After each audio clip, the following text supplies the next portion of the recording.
સાવરકુંડલાના Mahuva road પર 2 દિવસ પહેલા હિટ એન્ડ રનની ઘટના ઘટી હતી। સાવરકુંડલાના મહુવા રોડ પરથી પૂરપાટ ઝડપે આવતી કિયા કારે 2 બાઇકને હડફેટે લેતા 2 બાઇકમાં સવાર 5 જેટલા સવારોને ગંભીર રીતે ઇજાગ્રસ્ત કર્યા હતા, જેમાં 60 વર્ષીય મહિલા વનિતાબેન ચીમનલાલ જોશીનું ઘટના સ્થળે મોત નીપજ્યું હતું, જ્યારે બીજા દિવસે 15 વર્ષના સગીર જય અજીતભાઈ જોશીનું સારવાર દરમિયાન મોત નીપજતા અકસ્માતમાં બેના મોત થયા હતા। ગમખ્વાર અકસ્માતના સીસીટીવી ફૂટેજ પણ સામે આવ્યા હતા ને પોલીસે સીસીટીવીના આધારે કાર ચાલક અનકવાડાને ઝડપી પાડ્યો હતો ને આજે ઘટના સ્થળે કાર ચાલક આરોપી અનકવાડાને લઈ જઈને ઘટનાનું રિકન્સ્ટ્રક્શન પોલીસે કર્યું હતું। કિયા કારથી કઈ રીતે અકસ્માત સર્જાયો તે મુદ્દે પોલીસે ઝીણવટભરી તપાસ હાથ ધરી હતી ને અકસ્માતના ઘટનાના આરોપી પકડ્યા અંગે સાવરકુંડલા એએસપી વલય વૈદે વિગતો જણાવી હતી।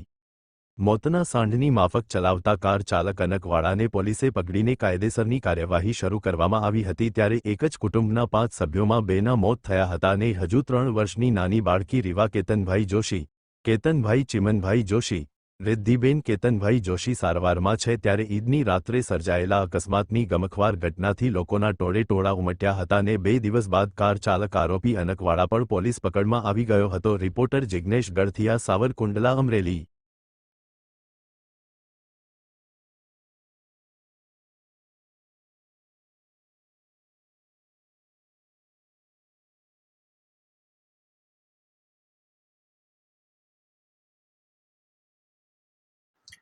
સાવરકુંડલા ટાઉન ખાતે જે ગંભીર અકસ્માતની બનાવ બન્યો હતો એ બાબતે સાવરકુંડલા ટાઉન પોલીસ સ્ટેશનમાં આપણે ગુનો નોંધ્યો હતો।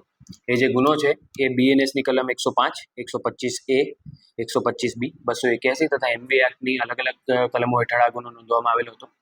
આ જે અકસ્માત હતો એમાં કુલ 2 માણસોનું મૃત્યુ નિપજેલ હતું અને જે આરોપી છે અનકભાઈ વાળા, જે સાવરકુંડલાના જ વતની છે, એમનું અમે ગઈકાલે અરેસ્ટ કરવામાં આવ્યા હતા।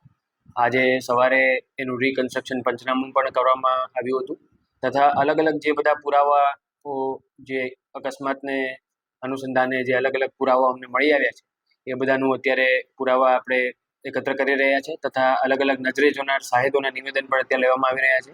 આ બાબતની તપાસ સાવરકુંડલા ટાઉન પોલીસ સ્ટેશન ખાતે ચાલુમાં છે।